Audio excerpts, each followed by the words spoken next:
자, 우리 친구들 오늘 말씀 주제를 큰 소리로 한번 외쳐볼까요? 시작! 하나님의 처방전. 자, 처방전이 무슨 뜻인지 알아, 얘들아? 몰라요. 자, 아플 때 막 병원에서 진료 받고 어딜 가지? 그 다음에 약을 타러 약국에 가요. 뭘 두고 가? 병원에서 뭘 내려준 걸 약국으로 가? 처방전을 가잖아. 자, 약국 이제 병원에서 의사 선생님이 약국으로 가서 이 약을 처방 받으세요 하면서 종이에 써준단 말이야. 그래서 그것이 바로 처방전이야. 그래서 오늘도 하나님께서 우리에게 처방전은 누구한테 필요한 거야? 아픈 사람한테 필요한 거지. 오늘 하나님께서 우리에게 이 처방전에 대해서 영적 처방전을 가지고 우리에게 말씀을 하실 텐데 우리 함께 말씀을 나눠보도록 합시다. 자, 우리 친구들, 자, 지금부터 우리는 모두 의사가 되어 보는 거예요. I'm doctor, you're a doctor. 자, 우리 의사가 되는 거야. 자, 그리고 환자들을 진단하고 거기에 맞게 조금 전에 강도님 말씀드렸죠. 처방전을 만들어 보기로 하는 거예요. 자, 첫 번째 환자는 뭐에 걸렸지? 감기. 코로나 아니야, 얘들아. 감기 걸렸어. 콜로. 자, 감기 걸렸어. 자, 어떤 약을 처방해야 될까, 얘들아? 감기약이에요. 그래, 맞아요. 감기약이에요. 자, 두 번째 환자는 머리 아파. 자, 두통이 너무 심해요. 어떤 약을 처방해야 될까, 얘들아? 두통약. 감사합니다. 개인적으로 타이레놀 좋아한다. 광고 아니야? 자, 두통약을 처방해줘야 돼. 자, 세 번째 환자는 넘어졌어. 무릎이 까졌어. 진짜 아프다, 얘들아. 무릎이 까졌어. 자, 그럼 무슨 약 발라야 되지, 얘들아? 마데카솔. 강사님 통했어. 마데카솔. 그래. 막 피가 나는데 그럴 때 바로 연과 염증이 생기지 않게 그런 약을 발라야겠지. 자, 그래요. 이처럼 우리가 몸이 아파서 병원에 가면 의사 선생님은 우리가 아픈 것을 진단하고 그에 걸맞는 처방을 해주세요. 자, 그래요. 근데 우리 모두가 다 병에 걸려 있다는 거 우리 친구들 알고 있나요? 우리는 죄의 병에 걸려서 모두 영원한 죽음을 기다리며 살아가는 사람들이에요. 자, 그런데 가장 좋은 의사가 되어주시는 누구? 하나님께서 우리에게 살 수 있는 방법을 알려주신다고 합니다. 자, 우리 같이 에스겔 말씀을 통해서 어떻게 하면 살 수 있는지 한번 알아보도록 하겠습니다. 자, 그래요. 우리가 오늘 함께 나눌 말씀은 하나님께서 에스겔 선지자에게 하신 말씀이에요. 자, 에스겔이 살고 있던 남유다는 하나님을 믿지 않고 하나님 말씀에 불순종하여 하나님에 의해서 심판을 받게 되었어요. 자, 그래서 바벨론의 공격을 받았고 에스겔을 포함한 백성은 바벨론의 포로로 잡혀가게 되었어요. 자, 바벨론에는 그발강이 있었는데 에스겔은 그 부근에서 선지자로 활동을 했었어요. 자, 어느 날 포로로 잡혀있던 에스겔을 하나님이 골짜기로 데려가셔서는 환상을 보여주셨어요. 어떤 환상을 보여주셨는지 우리 말씀을 통해서 더 알아보도록 해요. 자, 여러분, 이 골짜기를 채우고 있는 것이 뭐가 있지, 얘들아? 뼈, 해골이에요. 사람이 죽어서 살이 썩고 이 뼈만 남은 것을 우리는 해골이라고 해요. 자, 하나님이 에스겔을 골짜기로 데려가서 가운데 두셨는데 거기 이 뼈가 가득했어요. 아주 무시무시해요. 자, 하나님은 에스겔을 뼈가 가득한 골짜기에 사방을 지나가게 하셨어요. 자, 그리고 하나님께서 에스겔에게 이렇게 물으셨습니다. 인자야, 이 뼈들이 능히 살겠느냐? 자, 여러분, 만약 우리 친구들에게 하나님께서 이렇게 물으신다면은 우리 친구들이 뭐라고 대답을 했을까? 하나님 아니에요. 저건 못 살죠. 이거 반칙이죠, 하나님. 방금 죽은 사람도 아니고 세상에 아주 오래전에 죽어서 썩어서 뼈만 남았습니다.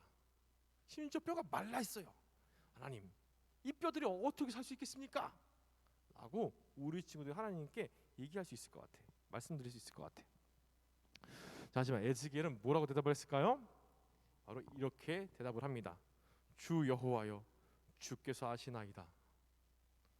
우리 같이 한번 해볼까? 주 여호와, 우리 친구 한번 해보자. 준비 시작. 주 여호와여, 주께서 아시나이다. 얼마나 지혜로운 대답이니? 자, 주 여호와여, 주께서 아시나이다. 이렇게 대답을 하자 하나님이 다시 에스겔에게 말씀하셨어요. 너는 뼈들에게 이렇게 나의 명령을 전하라. 하나님의 말씀을 따라 에스겔은 뼈들에게 명령했습니다. 어떻게 전했는지 우리 친구들 다 따라서 큰 소리 한번 외쳐볼게요. 다음 화면이요. 넘겨주세요. 다음 PPT요. 자, 우리 친구들 같이 한 목소리로 우리 에스겔 선지자 대보는 거야. 한번 해보자. 하나님 명령을 따라 에스겔 선포하는 거야. 뼈들에게 같이 해보자. 자, 준비 시작. 뼈들아, 여호와의 말씀을 들어라. 힘줄이 생기고 살이 펴지고 가죽이 덮여라. 생기를 넣어주리니 뼈들아 살아나라. 아멘. 얘들아, 에스겔 선포하는 건데 우리 지금 목소리가 너무 작지 않니? 다 같이 다시 한번 해볼까? 큰 목소리로 한번 해보자. 자, 준비 시작. 뼈들아, 여호와의 말씀을 들어라. 힘줄이 생기고 살이 펴지고 가죽이 덮어라. 생기를 넣어주리니 뼈들아 살아나라. 아멘. 아멘. 자, 이제 어떻게 되었을까 얘들아? 자, 하나님께서 에스겔에게 다시 물으셨습니다. 에스겔아, 이 많은 뼈들이 살아날 수 있겠느냐? 자, 우리 친구들 골짜기인 이 해골들 어떻게 되었을까요? 지금부터 놀라운 장면들을 우리가 보게 될 건데, 자, 하나님이 마른 뼈들에게 명령하시자 마른 뼈들이 막 움직이기 시작했어. 이 뼈가 저 뼈가 맞춰지기 시작했고 서로 연결이 되었어요. 자, 그리고 그 위에 힘줄이 생기고 다시 그 위에 살과 피부가 생겼습니다. 이제 사람의 형상이 되었어요. 자, 그런데 여러분, 이렇게 뼈가 서로 연결되고 힘줄도 있고 살과 피부도 생겨서 겉으로 보기에는 완전히 살아난 것 같아요. 그런데 정말 살아난 것일까요? 아니야. 누구야? 정답이야. 아니야. 아직 아니야. 아니야. 자, 에스겔 37장 8절 말씀을 우리 같이 한번 읽어볼게요. 에스겔 37장 8절 말씀. 자, 없어. 자, 내가 강상 읽을게. 내가 또 보니 그 뼈에 힘줄이 생기고 살이 오르며 그 위에 가죽이 덮이나 그 속에 생기는 없더라. 뭐가 없다고 얘들아? 생기가 없어요. 여기서 생기는 글자 그대로의 뜻은 활발하게 살아있는 기운을 말하고, 성경적인 의미로는 새로운 영, 하나님의 영을 의미합니다. 하나님이 아담과 하와를 만드셨을 때 먼저 흙으로 사람의 모양을 만드시고 지으시고 거기에 생기, 즉 하나님의 영을 불어 넣으셔서 아담과 하와가 생명을 얻게 되었어요. 자, 오늘 말씀에서도 마찬가지입니다. 뼈가 연결되고 힘줄이 생기고 살과 피부가 있어서 겉으로 보기에는 살아있는 사람처럼 보이지만 그 안에 하나님의 영이 없기 때문에 죽어있는 것이에요. 자, 사람의 모양 갖추었지만 죽어있는 저들의 살릴 방법은 무엇일까요? 우리 말씀을 통해서 확인해 볼게요. 자, 에스겔 37장 10절 말씀을 강사님 읽어줄게요. 자, 이에 내가 명령대로 대언하였더니, 대언은 뭐야? 대신 말을 했다는 거야. 하나님 대신에 명령을 했다는 거야. 대신 생기가 그들에게 들어가매 그들이 곧 살아나 일어나 서는데 극히 큰 군대더라. 수많은 무리를 이룬 거야 얘들아. 큰 군대가 되었어 이들이. 자, 무엇이 들어가서 그들이 살아났다고 얘들아? 생기. 무엇이 들어가서? 생기. 하나님의 영이 들어가서 살아난 마른 뼈들이 다시 살아나서 군대가 되었다는 거예요. 자, 우리 잠깐 영상을 좀 보도록 할게요. 영상 좀 틀어주세요. The hand of the Lord was upon me. He brought me out by the Spirit of the Lord and set me in the middle of a valley. It was full of bones. He led me back and forth among them, and I saw a great many bones on the floor of the valley. He asked me, Son of man, can these bones live? I said, O sovereign Lord, you alone know. Then he said to me, Prophesy to these bones and say to them, Dry bones, hear the voice of the Lord. I will make breath into you, and you will come to life. Then you will know that I am the Lord. So I prophesied as I was commanded, and as I was prophesying, there was a noise, a rattling sound, and the bones came together, bone to bone. I looked, and tendons and flesh appeared on them, and skin covered them. But there was no breath in them. Then he said to me, prophesy to the breath and say to it, come from the four winds, O breath, and breathe into these slain that they may live. So I prophesied as he commanded me, and breath entered them. They came to life and stood up on their feet, a vast army. 좋습니다. 자, 어떻게 될지 얘들아, 진짜 마른 뼈가 와 이제 뼈가 이어붙고 와 힘줄이 생기고 살과 가죽이 돋펴지고 사람이 되었어요. 거기서 하나님이 명령하셔서 대안하셔서 뭐가 들어갔지? 생기가 들어가니 뭐가 되었어? 큰 군대가 되었다 그랬어. 살아나서 큰 군대가 되었다 그랬어요. 자, 그리고 영상을 통해서 실제로 우리가 좀 더 그때 당시의 상황을 한번 그려보면서 접근해 봤어요. 자, 좋습니다. 자, 또 말씀 한 구절 더 읽어볼게요. 에스겔서 37장 14절 말씀인데, 내가 또 내 영을 너희 속에 두어 너희가 살아나게 하고, 내가 또 너희를 너희 고국 땅에 두리니 나 여호와가 이 일을 말하고 이룬 줄을 너희가 알리라. 여호와의 말씀이니라. 자, 하나님께서 하나님의 영을 어디에 두셨다고 기록되어 있나요? 바로 생기가 마른 뼈들에게 들어가서 살아난 것처럼 하나님의 영이 우리 가운데 있을 때 우리가 살아나게 된다고 에스겔서 37장 말씀을 통해서 우리에게 알려주고 있어요. 자, 마른 뼈가 아무리 사람의 모양을 갖추었어도 그 속에 생기, 즉 하나님의 영이 없으면 그들은 생명을 얻을 수가 있다 없다? 없어요. 하나님의 영이 마른 뼈 속에 있을 때만 생명을 얻을 수 있습니다.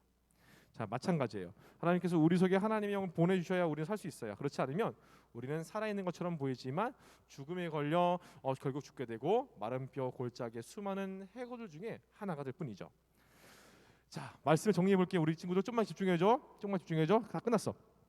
자, 이스라엘은 하나님의 백성입니다. 맞아요, 얘들아? 맞아? 하나님의 백성이에요. 하지만 그들은 하나님을 믿지 않게 됐고 수많은 우상을 섬겼어요. 그래서 하나님의 말씀에 순종하지도 않았어요. 때문에 그들은 하나님의 심판을 받아서 골짜기에 수많은 해골이 되어 버렸습니다.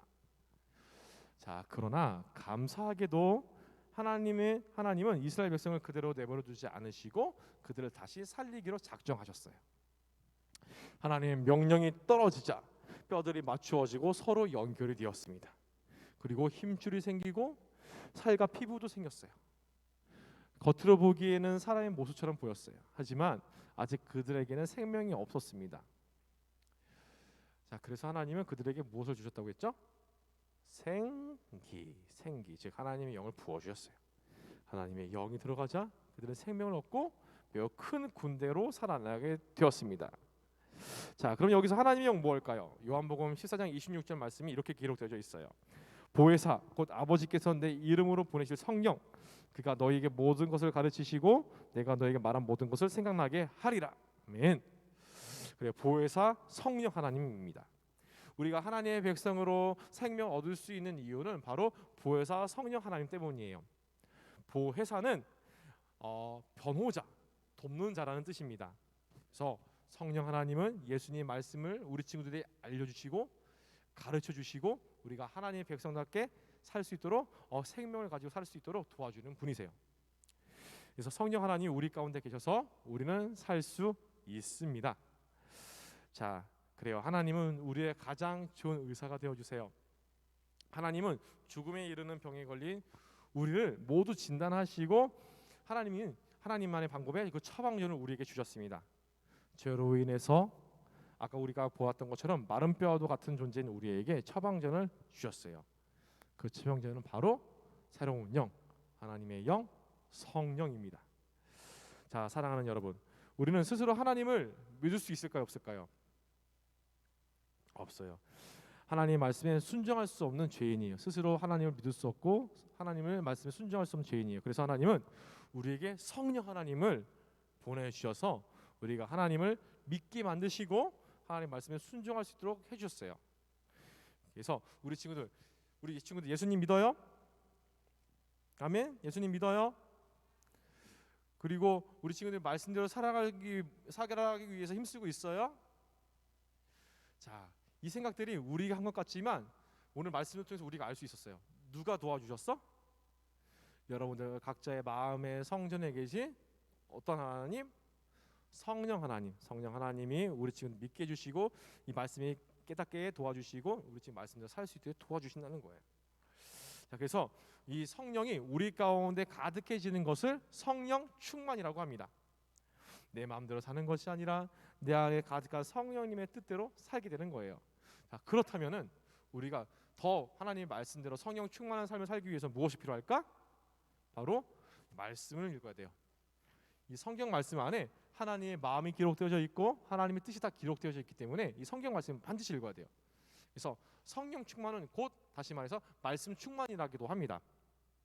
말씀이 충만하면은 이 속에 있는 하나님의 뜻을 성령 하나님이 도와주셔서 계속해서 성령 충만하게 성령님과 동행하면서 생명력 있는 하나님 기쁘시게 하는 삶을 살 수 있게 된다는 거죠. 그래서 자, 우리 친구들 마른 뼈 같은 우리에게 성령을 주었습니다. 자, 우리가 날마다 성령님을 힘입어서 성령 충만한 삶을 살아가는 우리 모든 멋진 유년부 친구들 다 되기를 간절히 소망합니다. 아멘. 아멘. 아멘. 와, 말씀 길었다. 자, 빨리 기도할게. 얘들아, 잠깐 기도합시다. 하나님 감사합니다. 하나님, 죄로 인해서 정말 죽을 수밖에 없었던 죽은 우리를 마른 뼈와도 같은 우리에게 하나님의 영 생기를 불어넣어 주셔서 하나님, 우리가 하나님을 예수님을 믿게 도와주시고 우리 하나님의 말씀을 깨닫게 하시고 하나님 말씀대로 살아갈 수 있도록 허락하여 주심을 감사합니다. 하나님, 우리가 이 성령 충만한 삶에서 더욱더 살기를 원합니다. 하나님, 우리 이미 임하신 그 성령님 날마다 말씀으로 성령님과 날마다 교제할 수 있도록 도와주시고 말씀이 더욱더 우리 마음에 새겨지게 하시고 말씀대로 살아가기 힘을 더욱더 허락하여 주셔서 우리가 날마다 세상의 법도대로 우리의 생각대로 우리의 욕구대로 우리 욕심대로 살아가는 것이 아니라 하나님의 말씀대로 살아갈 때에 하나님 말씀으로 책임지시는 하나님의 복으로 넘치도록 우리가 누리며 살아가는 멋진 유년부 친구들이 다 될 수만 있도록 하나님께서 함께하여 주시옵소서. 모든 것을 주님께 맡기고 감사드리오며 이 모든 말씀 사랑이신 예수님의 이름으로 간절히 기도드리옵나이다. 아멘.